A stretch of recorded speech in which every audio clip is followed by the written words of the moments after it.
गिबियाव United Tribal Organization of Assamनि जानानै नोंथांमोन साफ्रोमनिसिमबो जोंनि गाहाम अनसायनायखौ बावहरग्रोयो।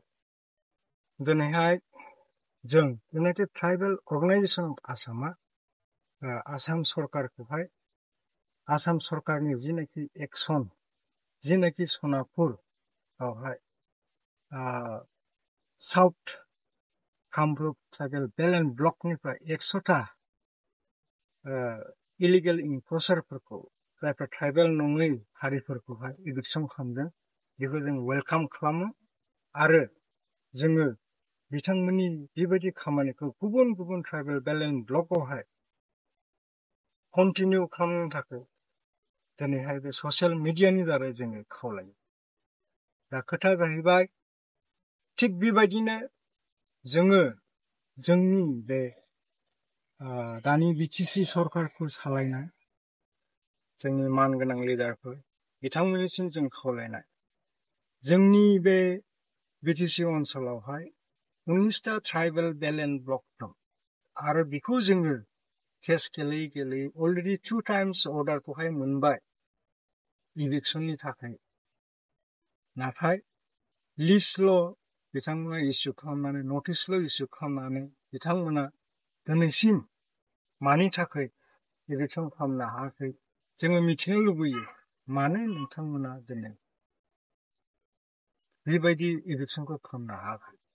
जुदि सनापुराव South Kamrup tribal belt and ब्लकनिफ्राय जुदि इभिक्सनखौ खालामनो हादोंब्ला as per chapter 10 of Assam Land Revenue Regulating Act 1886 मथे बिथांमोना जुदि खामानिखौ मावनो हादोंब्ला मानो दिनै जोंनि मानगोनां लिडारफ्रा मानगोनां दैदेनगिरिफ्रा मानगोनां बे बिटिसिनि सालायगिरिफ्रा मानो खामानिखौ मावनो हाया।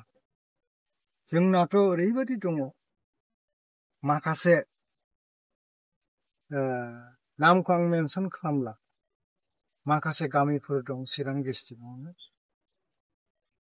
गासैबो डकुमेन्ट्सआव बर'फोरनि नाम खिन्थु थाग्राफ्रा गुबुन हारि। दा बेबायदि जोंनियावहाय जोबोद रिपर्ट फैदों।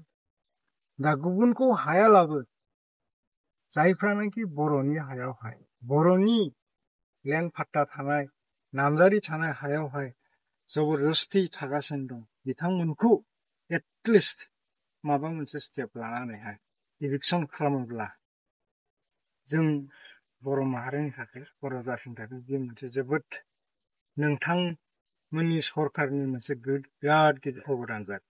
आसा खालामदों जोंनि बे खावलायनायखौ नोंथांमोना खोनासंगोन आरो जोंनि बाथ्रा बुंनाया नोंथांमोननिसिम सहैगोन।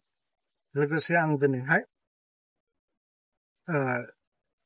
United Tribal Organization of Assamनि जानानै जायफ्रानाखि जोंखौहाय केस गेलेनायावहाय गावनि खामायनाय थाइफा थाइनै डनेसन हरनानै मदद होगासिनो दं मदद होबाय बिसोर साफ्रोमखौबो जोङो जोंनि गोसो सिंनिफ्राय साबायखर बावहरबाय।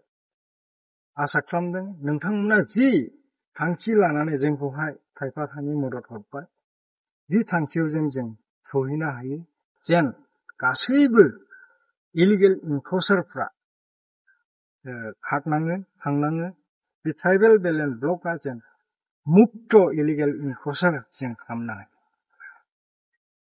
बेखौनो बुंनानै आं दिनै दोनथ'बाय। हामबायसै। Thank you.